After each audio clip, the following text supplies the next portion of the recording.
interested. It's nice to see some familiar people in there as well. Yeah, so I'm Katie Hunt. I'm a lecturer in criminology at Man Met. I am now officially a former ADR UK fellow because I did technically finish in December. So I'm just going to talk to you today about my project, but focusing specifically on a policy briefing that I published to sort of coincide with the sort of end of the project. This was very much a collaborative effort between Man Met and also Lancaster University, which is where I started the fellowship before moving on and taking a lectureship.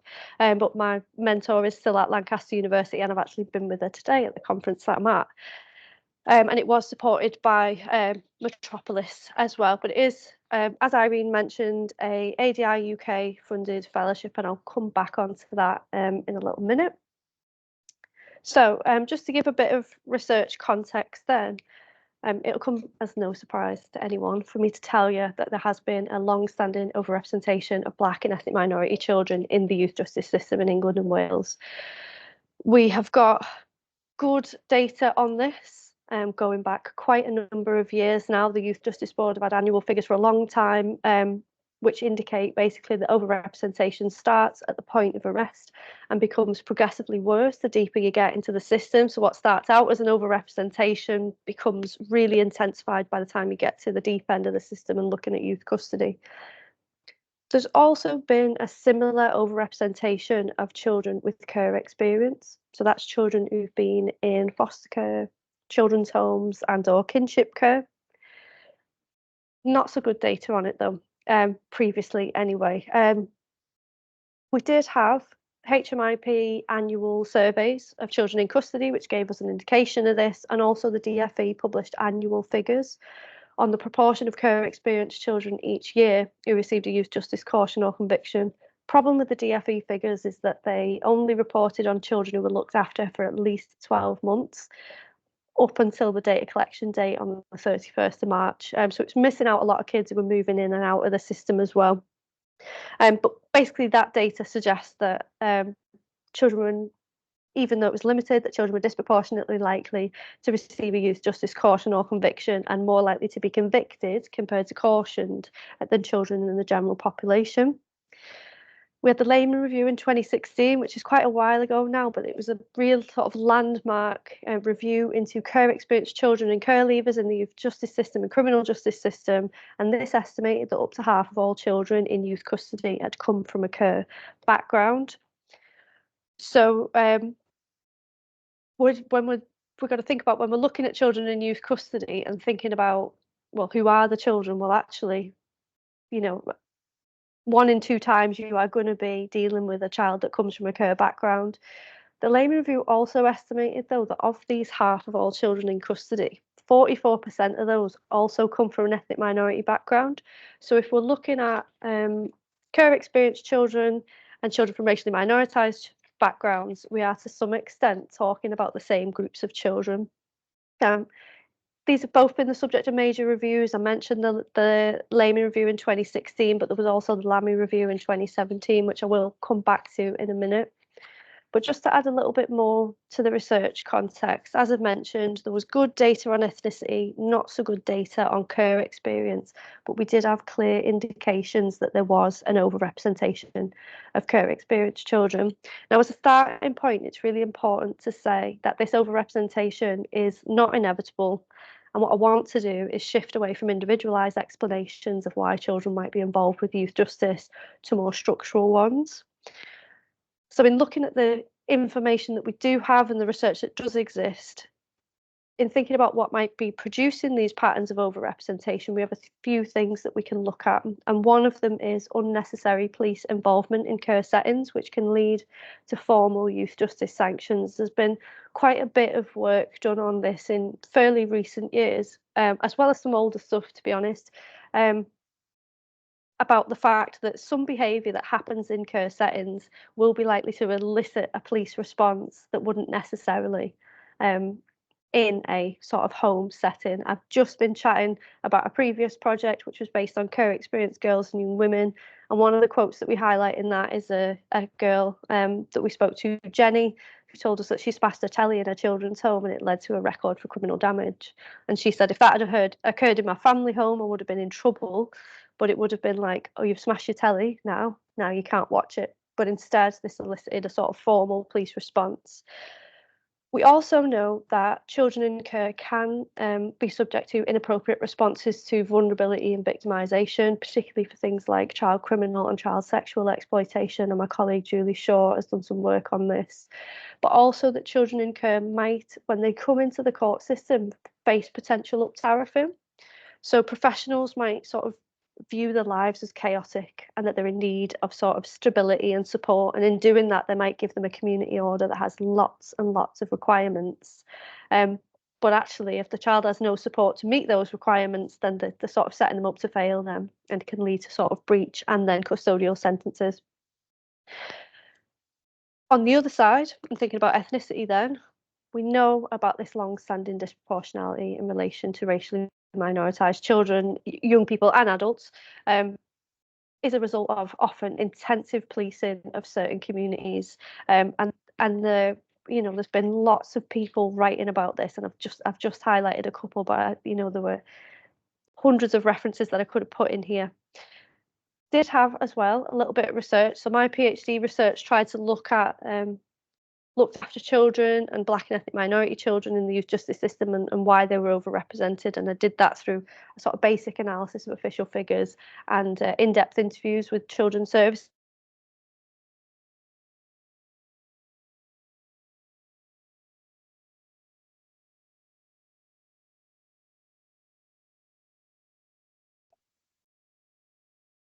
I think we lost Katie. It might be that she comes back or the Wi-Fi has frozen for a few seconds, but please bear with us.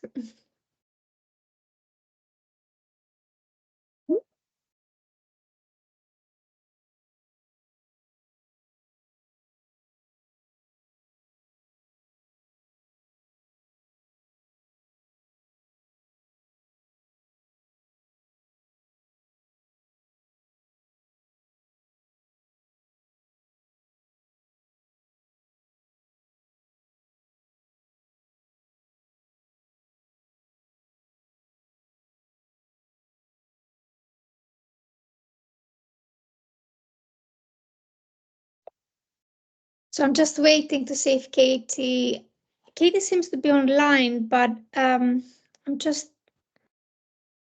not sure if she will leave the meeting and come back, because although it seems that Katie is on the call, the screen is frozen.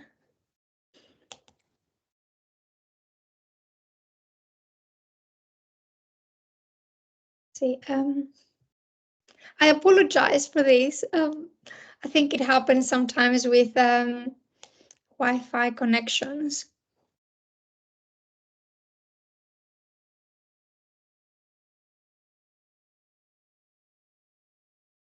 Thank you for your patience. Let's give it a few more minutes. Hopefully Katie will come back online.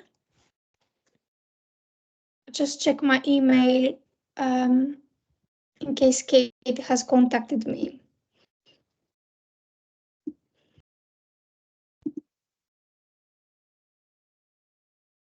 Oh, thank you for being so understanding. I really hope that Katie comes back. It was really getting to the gist of the issue.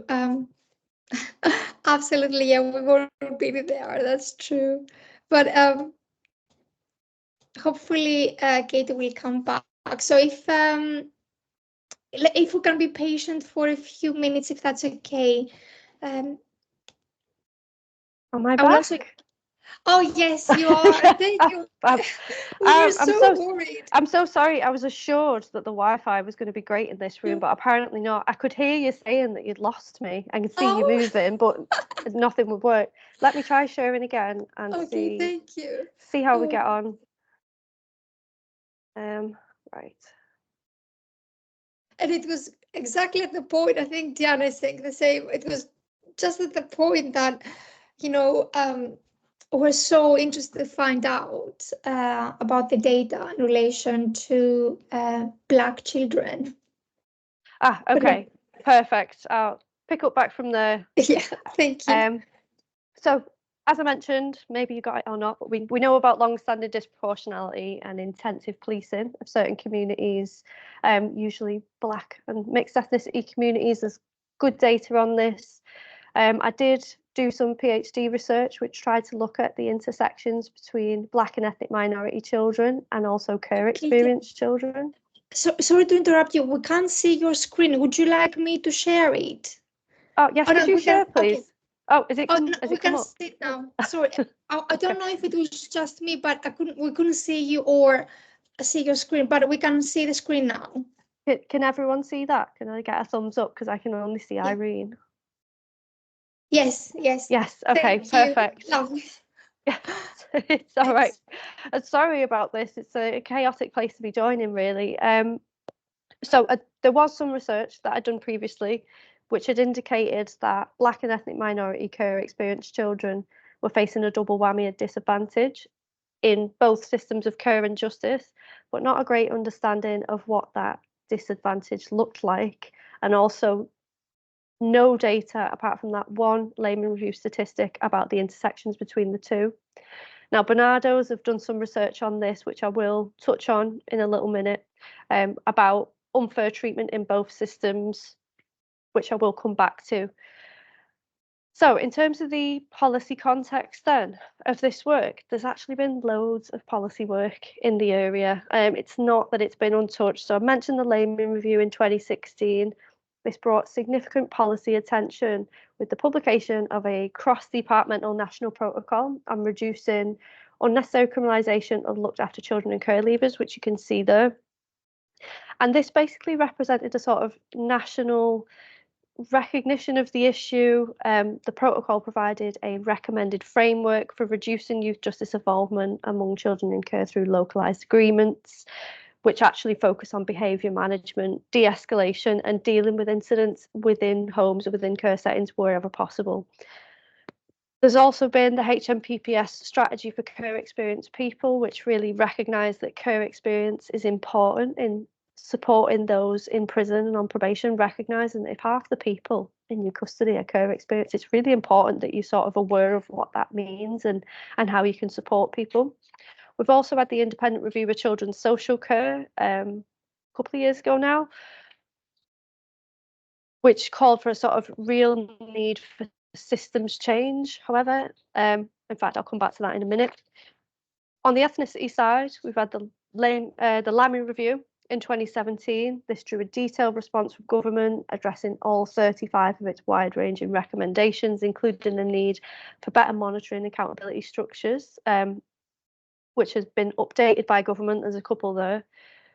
More recently, we've had the Baroness Casey Review, finding racism, sexism and homophobia in the London Metropolitan Police. It's not the only place where this is happening, but it's somewhere that we've got a big document about recently. So the reviews and the sort of subsequent responses seem to mark a turning point, whereby disparities in youth justice and adult criminal justice involvement were at the forefront of national policy, and that was sort of the hope. But there's been limited evidence of meaningful change on the ground. The government's engagement with Lammy's recommendations appear to have stalled, and disproportionalities in relation to ethnicity have actually grown worse. So even though we've been monitoring this for a good long time, all that we've been doing is sort of documenting the fact that our systems have gotten significantly more disproportionate than they were before. So for example, last year, 52% of all children in youth custody came from a non-white background, which has almost doubled since 2006, 2007. And similarly, survey data on children in custody suggests that the overrepresentation of care experienced children in custody has increased.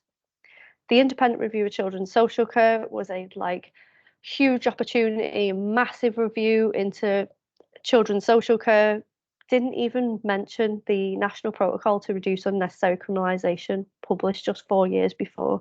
It was just totally like it had never happened.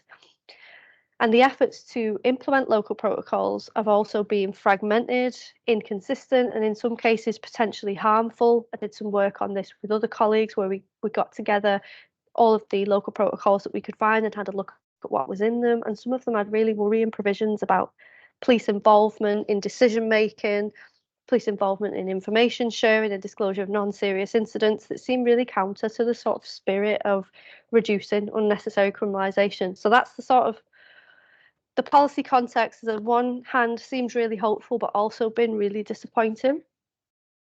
So about the project then, as Irene mentioned, it is a ADR UK funded fellowship, and it's used Ministry of Justice and Department for Education linked administrative data.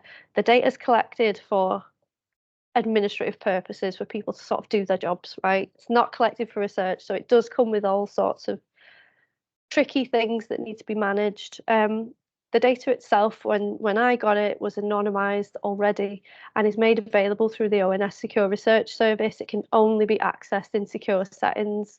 Now, I know that some people using government data can access remotely, but because the data that I use includes police data, it has to always be accessed in a sort of designated location. The project was supported by Barnardo's, and this was because Barnardo's were running a complementary qualitative project on Black co-experienced young people in the prison system at the same time. And basically what we tried to do was bring learning from using our sort of different methods to learn about the topic from sort of two angles. I could do the stuff with the numbers and they could breathe life into it by talking to people about what it actually feels like to experience the rates of criminalisation. The project was supported by two mentors, Dr. Claire Fitzpatrick, who's an expert in Carr and criminalisation, and also Professor Brian Francis, both at Lancaster University. Brian's an applied statistician who's done all sorts of work in the area, recently won the Royal Statistical Society Medal for his contribution using police national computer data. He is a legend and also a really nice man. In terms of the data set then, I took a longitudinal birth cohort approach to the data, utilising data from the National Pupil Database. So this was things like ethnicity, gender, age, not age, but birth year. Children looked after returns, which are collected by local authorities, which give you information about interactions with children's services. And then police national computer data, which is about involvement with the youth justice system. So I extracted all individuals who were aged 10, all individuals born between 1996 and 1999 who were aged 10, and that was the point at which I extracted them.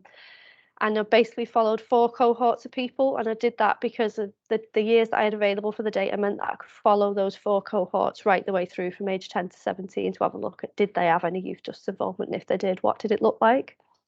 The data set that I ended up with had 2.3 million children born between 1996 and 1999. It's the sort of largest data set of its kind on this topic in England, at least. There's other countries that are way ahead of us and have done much larger and more longitudinal studies.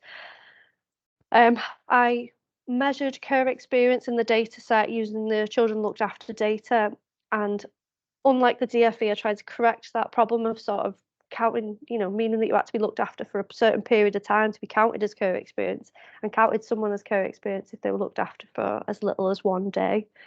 There wasn't many people that were, but I was trying to reflect that Carr experience matters no matter how short it is. What I did count as Carr experience, however, excluded children who only became looked after if they were remanded into custody and then ceased to be looked after afterwards under LASPO, basically because it was sort of a tautology then. They were looked after because of the youth justice involvement, so they were excluded, although there weren't that many that applied to.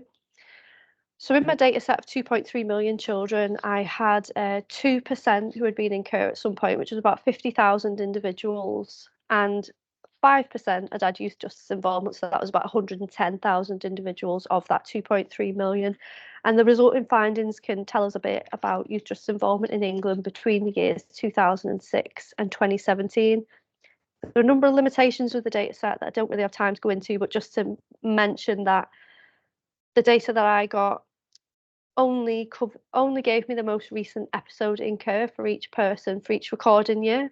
So what I was not able to do was to plot detailed Kerr histories for individuals. I had to just use a sort of binary, was someone Kerr experienced or was they not? This data has been improved now, and I'm hoping to do some more work on it in future. There's also some limitations, which mean that I've probably underestimated the number of Kerr experienced people in the data set, but I don't think that that would change the findings particularly much. So I'm going to share 4 findings today. The first one is about youth justice involvement as a binary measure. So did someone have a youth justice caution or conviction between the ages of 10 and 17, or did they not? And as I mentioned, 2% of the overall data set were Kerr experience. But if we have a look at all those who had youth justice involvement, which was 110,000 people, 15% of those were Kerr experience. So we're already seeing about 7.5 times as many Kerr experienced children as we would expect if all things were equal. If we then consider just the Kerr cohort, so the 50,000 people who've been in Kerr at some point, and then look at the prevalence of youth justice involvement, I found that 1 in 3 Kerr experienced children had received at least one youth justice caution or conviction, so 33%, and this was compared to 4% of those who had not been in Kerr. So if we break this down by ethnicity then, if we use the 5 major ethnic categories, which is usually how the Youth Justice Board present their data, so this is all Kerr experienced children by ethnicity. The dotted line tells you the average for all Kerr experienced children, which is about 33%, receiving a youth justice caution or conviction between the ages of 10 and 17. We can see that there is quite a bit of variation among ethnic groups. So Asian Kerr experienced children substantially less likely to have youth justice involvement, Black Kerr experienced children slightly below average, and mixed ethnicity Kerr experienced children quite a bit above average, with about 2 in 5 receiving a youth justice caution or conviction, and quite low numbers for children identifying as other, although there weren't a lot of children in this category. But these categories are a bit blunt force. So if we break the data down a little bit further, we can see some more nuances in the data. So here I've used the 18 plus ethnicity categories used in the census data, and you can see that there's actually quite a bit of variation within ethnic groups. So again, the dotted line is the average for Kerr experienced children, and you can see that there are some groups that really stand out here. So Gypsy, Roma and Traveller Kerr experienced children, about 1 in 2 were having youth justice involvement between the ages of 10 and 17. For mixed ethnicity children, this was largely driven by white and Black African and white and Black Caribbean children being drawn into the system more than white and Asian children, for example.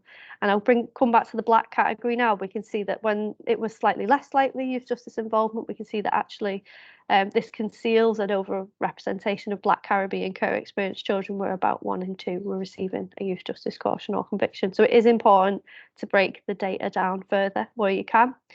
Some of these categories get a bit small, but never below 3 figures. So there's still something to be said about this, and a lot of them are still quite large categories anyway. So another finding that I want to share is about a widening gap. So I did have a look at youth justice involvement over time. So I had 4 birth cohorts, born 1996 to 1999, and I tried to have a look at differences across those cohorts. So during the time period covered by this analysis, the number of first-time entrants to the youth justice system fell by 85% between 2005 and 2017. So there's already this pattern in youth justice involvement, just a real downward trend. There were similar patterns apparent in the data set. There was a downward trend in youth justice involvement for all groups of children. So for Kerr experienced children born in 1996, 39% received a youth justice caution or conviction, compared to 26% of those born in 1999. So a real drop off from about 2/5 to about a quarter. However, the fall was steeper for those without Kerr experience. So youth justice involvement decreased from about 6% of all non-Kerr experienced children born in 1996 and it halved to 3% for those born in 1999. So while there was an overall fall in youth justice involvement, there was a widening of the gap between Kerr experienced and non-Kerr experienced children. And if we have a look at this by ethnicity, then it's not a particularly happy slide to look at. But I think a table is the best way to present it. So I'm just going to draw your attention to a couple of figures. But this is all Kerr experienced children done by birth cohort and also by the major ethnic groups. Otherwise, the numbers get too small But you can see here that the proportion of white co-experienced children receiving a youth justice caution or conviction falls by 13% over the time frame. So it's the column on the right that's really important here. But the percentage fall is smaller for all other ethnicities, particularly small for Black co-experienced children and children from other ethnic backgrounds as well. So what we can see is that actually, and I've used a couple of things to highlight this here, and separated by a number of years as well. But the House of Commons Justice Committee recognised this in 2013, which was quite early on-ish in the fall in youth justice involvement, which started in 2008. And they said, looked after children have not benefited from the shift towards more informal approach to minor offending to the same extent as other children. And we're seeing that here. The drop off in youth justice involvement is not as large for co-experienced children compared to those who haven't been in co. And then again, David Lammy in 2020, reflecting on his review a few years before and saying, when I completed the review, 41% of children in prison come from a Black or ethnic minority background. Now that figure is 51%. So while we've had all of this attention on these issues, actually what we're seeing is a worsening of what's happening in the systems. So another finding I want to share is the extent of youth justice involvement. So I wanted to look at the typical number of cautions or convictions received. Was it just one, or what were the differences? So what I found in my data then was that co-experienced children who had youth justice involvement, so that 33% of all the co-experienced children, received roughly 4 cautions or convictions between the ages of 10 and 17. For children who hadn't been in co, they roughly received 1 caution or conviction. Now, the Ministry of Justice defines a juvenile prolific offender as someone who's received 4 or more youth justice cautions or convictions. If we use this definition, the majority of co-experienced children in this data set would be categorised as prolific offenders. So it's not just the case that children are coming in for one time. Actually, they tend to be coming in for sort of repeat involvement. And similarly, co-experienced children made up 15% of all those with youth justice involvement, but actually 30% of all those in the prolific offending group. So everyone who received 4 or more youth justice cautions or convictions. And this was still a fairly big data set at 28,000. So if we then break this down by ethnicity, again, it is done by these blunt force categories, but can't be helped because of small numbers in some cases. This is the typical number of cautions or convictions received by children, by ethnicity, and by co-experience. So non-co-experienced in white and co-experienced in yellow. And you can see that all ethnic groups had higher numbers of cautions or convictions compared to white groups. All co-experienced groups had higher cautions or convictions compared to non-co-experienced groups, and that actually most ethnic minority groups, Black, mixed, Black and mixed children receiving typically more cautions or convictions than white children, and Asian children have slightly less. But we can see that actually, so I don't know if I have another slide on this. No, I'll stay on this one. So we can see that actually not only are co-experienced children more likely to have youth justice involvement, but they're more likely to have more youth justice involvement, and that this is particularly a problem for co-experienced children from certain racially minoritised backgrounds. That's the important point to make here. So I just want to share one more finding then, which is a sort of spotlight on custodial sentences. I did this because of the work that Bernardo's were doing, which was specifically focusing on imprisonment. I wanted to have a look at this as a disposal. I did, in my analysis, look at all sorts of disposals, but this was one that really stood out, and it was a way for us to share our findings and have the research speak to each other. In my data set, 5% of co-experienced children received a custodial sentence before the age of 18. This equates to roughly 1 in 20 children, which was a massive finding, I think, from the data. But 9% of Black and mixed ethnicity co-experienced children received a custodial sentence before they reached 18, which was nearly 1 in 10 children. So it's almost double the rate of custodial sentences for some groups of racially minoritised co-experienced children.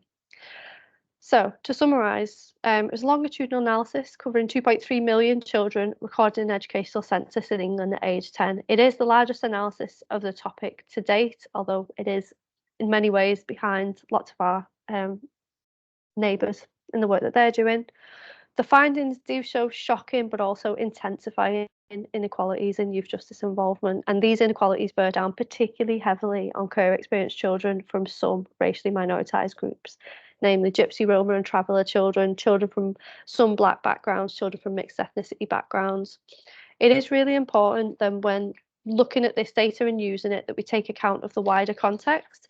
We can't just be data producers. We can't just sort of see the numbers and the new and shiny and exciting. We need to really think about how that data is being used and how that data is being presented. And there's a whole wealth of sort of contextual evidence that we've got that can tell us this data is not suggesting that certain children should be feared or should be categorised as more risky. Actually, it's telling us the opposite. We're more willing to bring in certain children into the justice system. So I'm going to highlight a few policy recommendations. I won't go into a huge amount of detail, and then I want to show an animation. I should have time even with the technical hiccups. So the first, in fact, point to make about the recommendations is that often when I present this work and in launching the work, I did this with Bernardo. So when they launched the qualitative report, Double Discrimination, I also launched the policy briefing. What we tried to do was share recommendations where we could, so that, you know, I'm just someone that no one knows from Manchester Metropolitan University compared to Bernardo as an organisation with an amazing reputation. So it was a way for me to sort of piggyback on their good reputation, and also a way for us to have a bit of strength by working together. So some of the recommendations are shared with Bernardo's. The first two are data focused though, because I think this is really important. But one of the things that I was really pushing for, the first recommendation, was improve availability of linked data by extending the Ministry of Justice Data First programme. So I mentioned that the data that I was using only had the most recent episode in Carr. It was a huge weakness of the data, really. When I set out to do this research, what I wanted to do was determine exactly when children were in Carr at the time of their first youth justice involvement, and sort of look at the factors around that. And it wasn't possible because of the limitations of the data.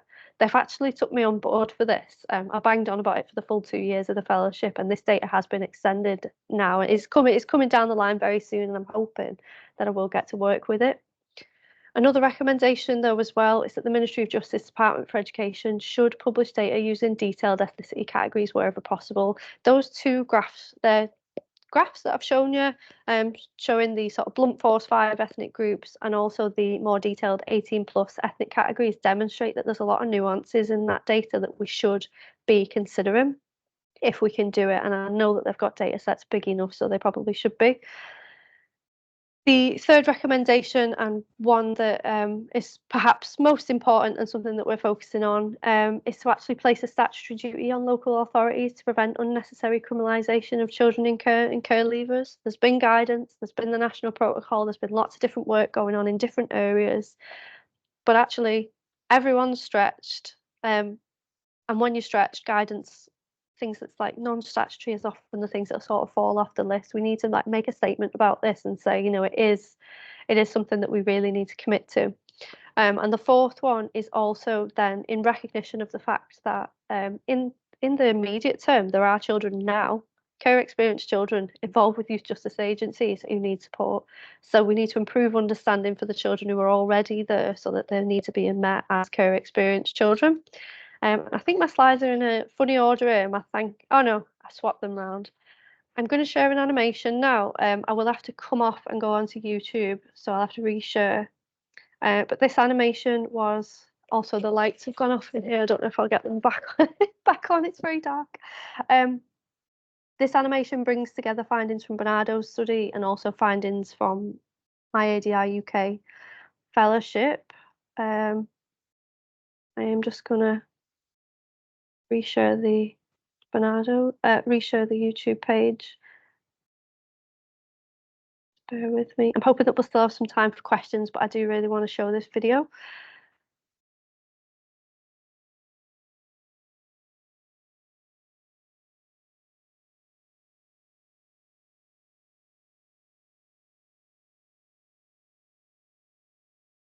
Kate, let us know when it's playing, because we can't. I'm not sharing it yet. I was okay, just waiting for it to pause. I'm really hoping that it's going to work, given the issues that I've had with the Wi-Fi. Oh, did I just press screen then? Didn't mean to do that.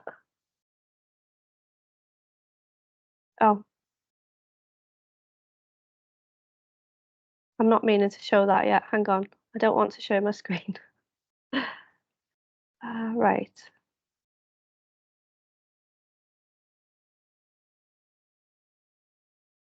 Okay, I'm going to try again. It's only a few minutes long, so there should be time for questions.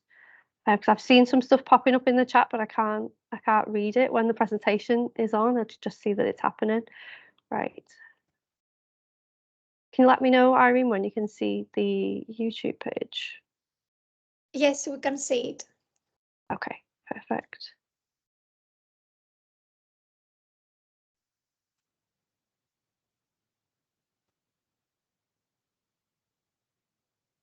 Now let me know if this doesn't work, because I will abandon it and go to questions and put it in the chat instead if the internet can't handle it.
That was very powerful, Katie. You were right about making time to share that. You are muted. Shall I stop the recording if that's okay, and then we can have questions? I'll stop recording now.